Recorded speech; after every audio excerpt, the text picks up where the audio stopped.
Hey everybody, this is Alex Merced from alexmerced.com, and today I want to just kind of talk about and just kind of explain a couple things, because I feel like a lot of people seem to have a disconnect with this concept, or they misunderstand what's going on. So yesterday was the Trans Day of Visibility, and I posted a post. I have a lot of transgendered friends. I had a previous relationship with a trans woman, so basically it's an issue that's kind of personal for me. I care a lot about. I have siblings who are transgendered, so it matters to me. And so I make a post, with solidarity, saying, hey, to everyone in my family, to all my friends who are transgendered, I love you, because I do. And of course, you have the trolls. You have the trolls who they come in one of two attacks, and I'll address both of them. First one is, well, why does everyone get their own special day? Why, where's cis day? Where's white day? Where's this? And that kind of just misunderstands the whole concept. And I agree. I agree in the sense that I wish there was a world where people better just looked at each other as their whole sum than any individual part. But that's not the point of a Trans Day of Visibility or Black History Month or all these things. That's not the point. It's not to say, okay, there's Black people. That consciousness already existed. The reason why those things exist is because the consciousness. And what I mean by consciousness. Okay, so what happens is that whenever have some sort of characteristic that puts you out of the norm, people have a tendency of latching onto that characteristics, whether it's your skin color, your sexuality, your gender, your religion, okay? And then what happens is that people will have a tendency of bringing that up when they talk to you. That tends to be what people see when they talk to you, okay? Think of this as like, you see someone who's sort of an Orthodox religion, Muslim, Jewish, whatever, and they're wearing sort of traditional religious attire.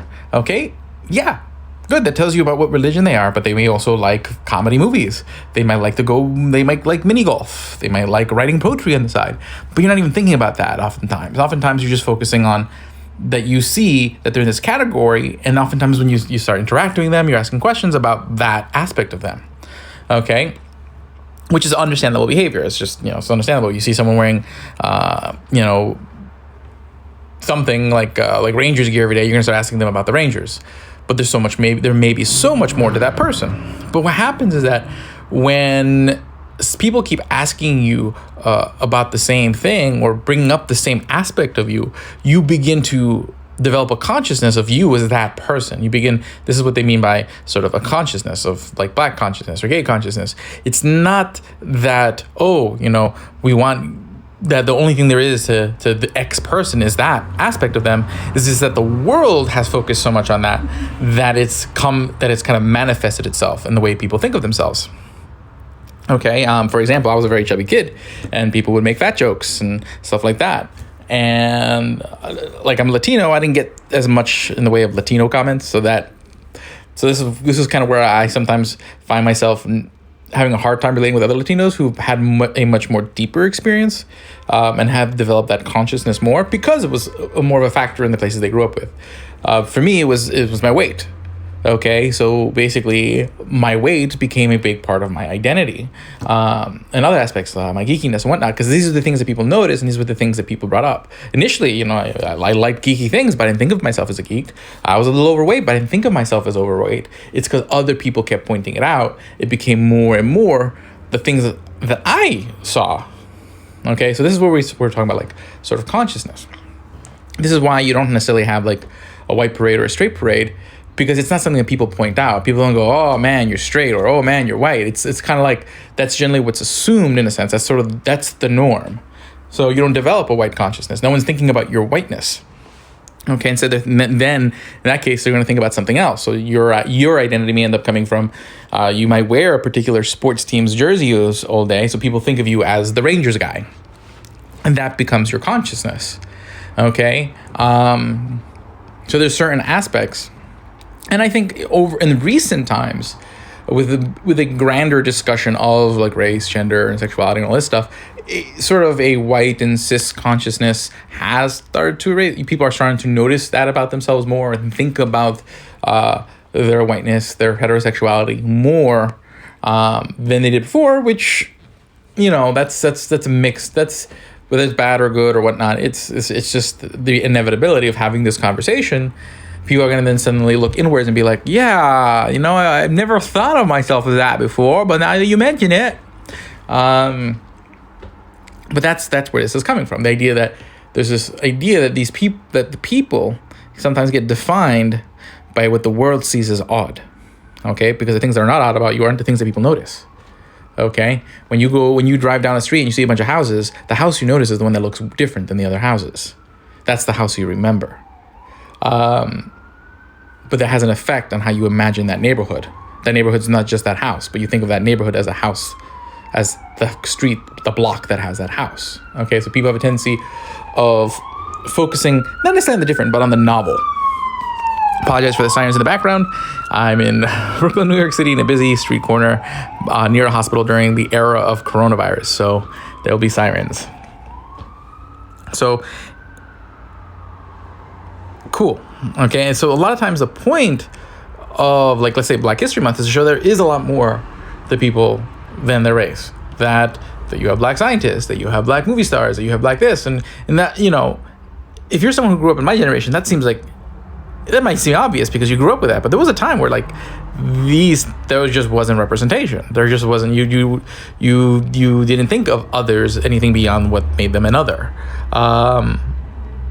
Or you would limit what you think they can do, because people do basically assume that what they've seen is what is. So if you don't see something, you don't think it can be or will be. Okay, so then that's another reason for the Trans Day of Visibility. The idea is that if it's not that transgender people just want to go and say, hey, look, everybody, I'm transgendered. It's more like if you don't see transgender people and see them doing other things and what sort of the worst caricatures of them are, you'll never know that there's more to them. If you don't see, hey, there's doctors that are transgendered, politicians that are transgendered, people who have lived very robust lives that are complex, that, poetry, making music, all these things, just normal lives that to them, their gender isn't their whole life, that their gender isn't everything about them. That representation allows there to be more individualism. Okay, absent of trying to, hey, you can see that these people are more complex by seeing them, by saying, hey, it's okay to acknowledge that you exist and let people get to know who you are. Okay, if you've just forced people into hiding, then you don't get to see that they're more complex. So representation matters, not because we want people to continue thinking of people in divided strata, but people need to see that there's these characteristics are just a small fragment of a more complex individual. So sitting there and saying, hey, we're going to focus today, we're pointing out that these people are complex individuals is important, especially during a time where there's still a lot of intolerance, there's still a lot of misunderstanding, there's still a lot of ignorance around, especially particularly with transgender people. Okay. So that's the other point. Now, yes. So it is kind of addressing sort of this cultural, what's the word I'm looking for? When things are asymmetry, this cultural asymmetry, in the sense where, again, there's the norm and then there's everything else. Now, where people suddenly get really scared and they get really weird is they start thinking any effort to shape culture is automatically some sort of effort to subvert property rights or to subvert the economy or whatnot. That's all some socialist propaganda. Now, of course, there are the people who want those things that try to subvert cultural movements to do that. Because when it comes to economic agendas, property rights agendas, these aren't things that usually capture people's imaginations. Okay, what captures people's imaginations is culture. So people of any agenda try to subvert cultural debates, cultural movements, but it doesn't necessarily mean they're the same thing.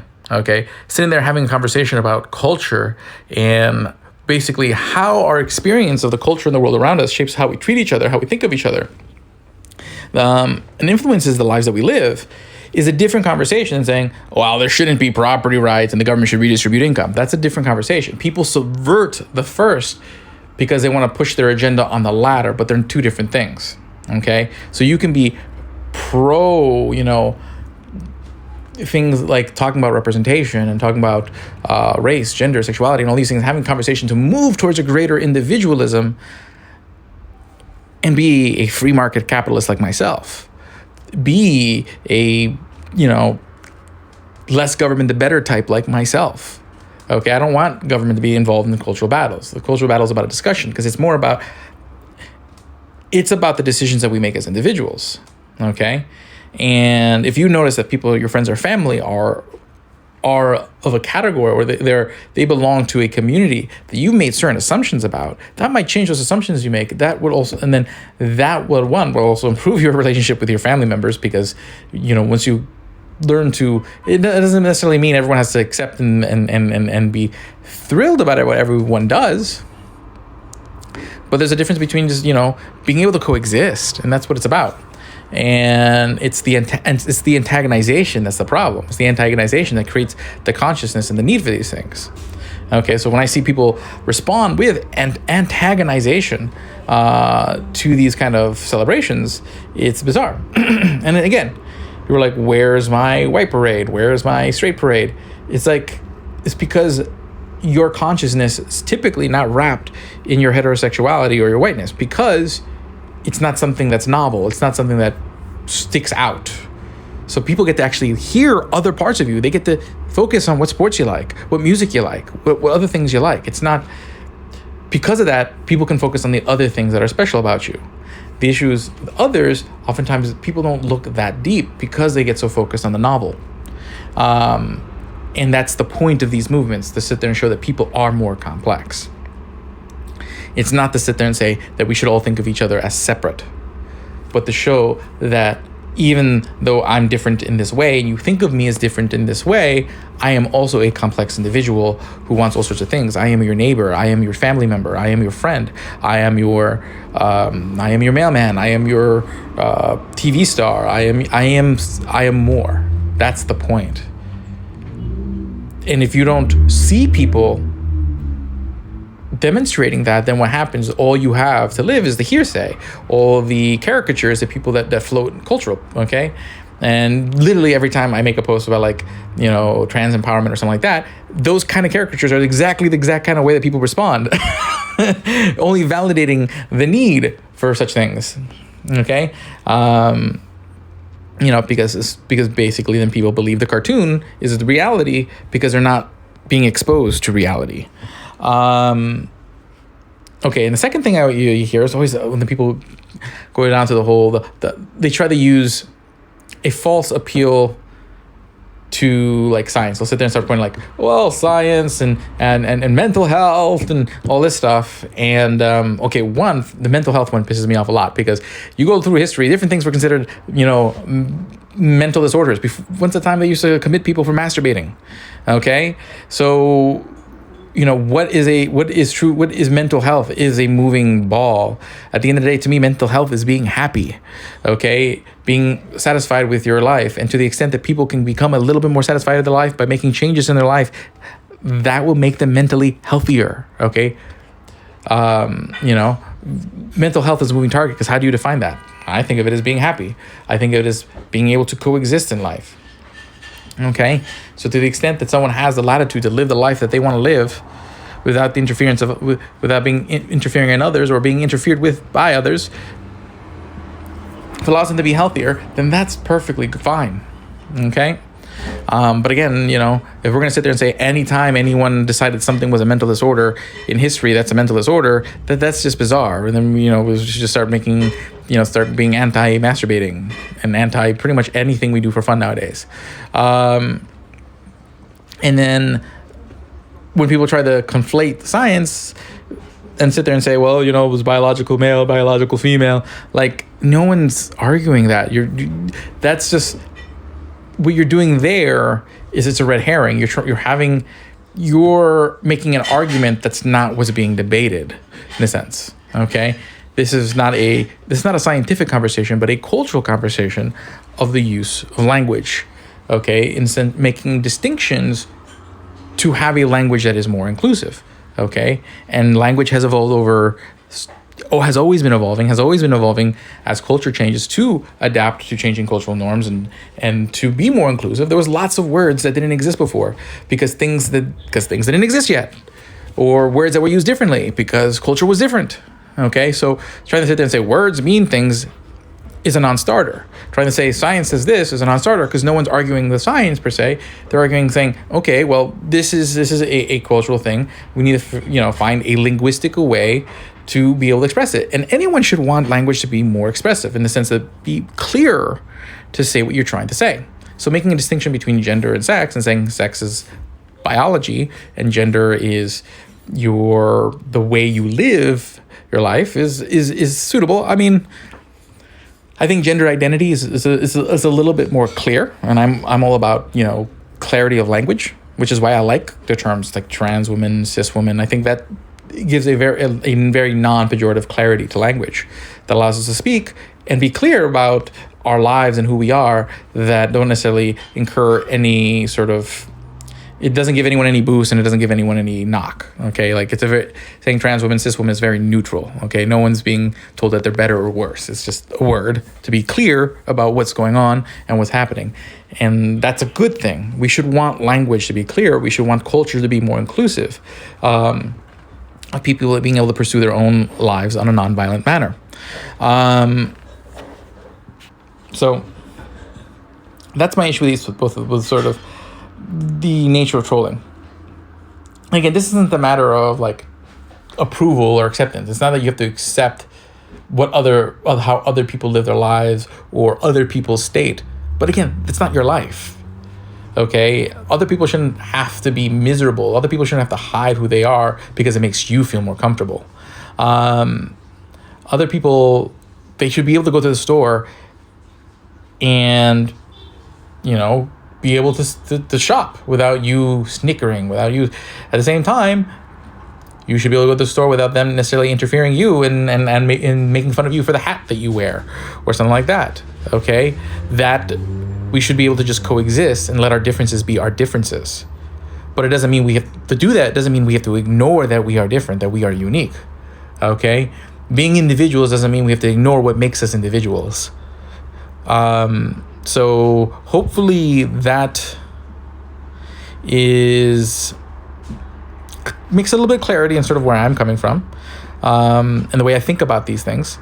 And my name is Alex Merced from alexmerced.com. Again, Vice Chair of the Libertarian National Committee, currently, not for much longer.